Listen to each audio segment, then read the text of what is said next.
Ya, baik. Assalamualaikum warahmatullahi wabarakatuh. Selamat siang dan salam sejahtera untuk kita semua. Yang terhormat kepada dosen pengampu mata kuliah Kode Etika dan Tanggung Jawab Profesi, Ayahanda Muhammad Fajri SSY MH, dan juga yang kami hormati teman-teman pemerhati yang sama-sama berbahagia. Baik, saya Muhammad Syukur dari kelas HKIC Prodi Hukum Keluarga Islam, Fakultas Syariah dan Hukum UIN Alauddin Makassar. Di sini saya akan menjelaskan kode etik profesi hukum, di mana salah satu tugas mata kuliah etika dan tanggung jawab profesi. Di sini saya akan memilih salah satu kode etik profesi hukum, yaitu kode etik seorang hakim. Baik, terlebih dahulu kalau kita ingin berbicara kode etik yang sama-sama kita pahami adalah sebuah pedoman perilaku bagi aparat penegak hukum yang akan menjadi uh, yang akan melindungi perbuatan para aparat penegak hukum. Uh, Khususnya di sini adalah seorang hakim. Itu yang pertama. Kemudian seorang hakim yang kita ketahui adalah seorang pejabat yang bekerja dalam sebuah pengadilan yang tugasnya untuk menerima, mengadili, memutuskan sebuah perkara. Nah, adapun kode etik dari seorang hakim yang pertama itu, seorang hakim itu diharuskan untuk jujur, dia harus berperilaku adil, kemudian berintegritas, kemudian disiplin, beribawa, dan masih banyak ya kode etik dari seorang hakim. Kemudian kalau misalnya pertanyaannya, uh, ada tidak contoh kasus yang kode etik seorang hakim yang dilanggar?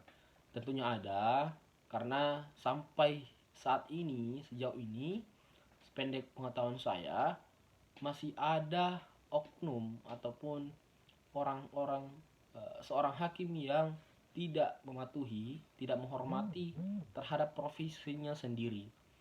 Ya, masih ada oknum yang tidak menghormati kode etik, ya, dalam hal ini kode etik seorang hakim, di mana masih ada yang terjadi penyuapan, masih ada seorang hakim yang uh, memberatkan dalam pengurusan administrasi orang yang berperkara dalam sebuah pengadilan.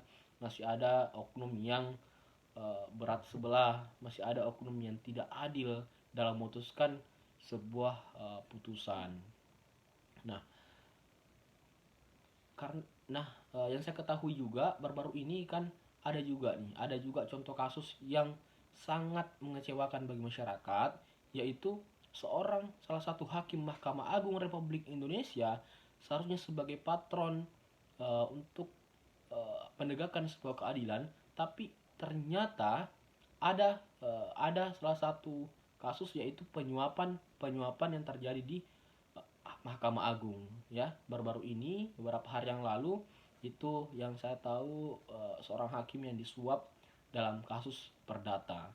Tentunya ini sangat menjadi mencoreng nama baik hakim, mencoreng nama baik Mahkamah Agung Republik Indonesia. Kemudian kalau pertanyaannya apakah kode etik profesi hakim ini sudah efektif atau belum? Sebenarnya kalau menurut saya pribadi, secara fungsional dari kode etik seorang hakim maupun kode etik aparat penegak hukum lainnya, ini sudah baik, ini sudah berjalan.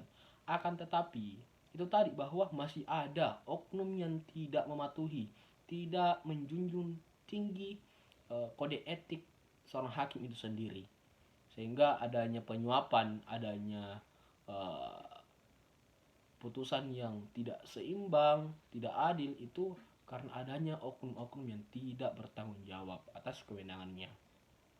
Maka dari itu, solusi yang saya tawarkan untuk masalah-masalah seperti ini, bagaimana supaya kita sebagai mahasiswa untuk sosialisasikan kepada masyarakat bahwa bagaimana pentingnya peradilan bersih, fair trial, penegakan hukum di negara kita itu sendiri, negara Indonesia.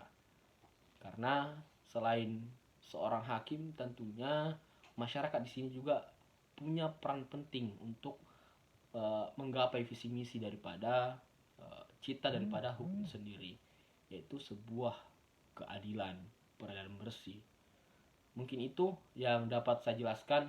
Saya ucapkan terima kasih kepada dosen pengampu atas ilmu yang diberikan, dan juga para pemerhati yang sudah memperhatikan. Semoga ada ilmu yang dapat bermanfaat buat kita semua dan tentunya saya pribadi. Sekian dan terima kasih. Mohon maaf kalau ada kekhilafan.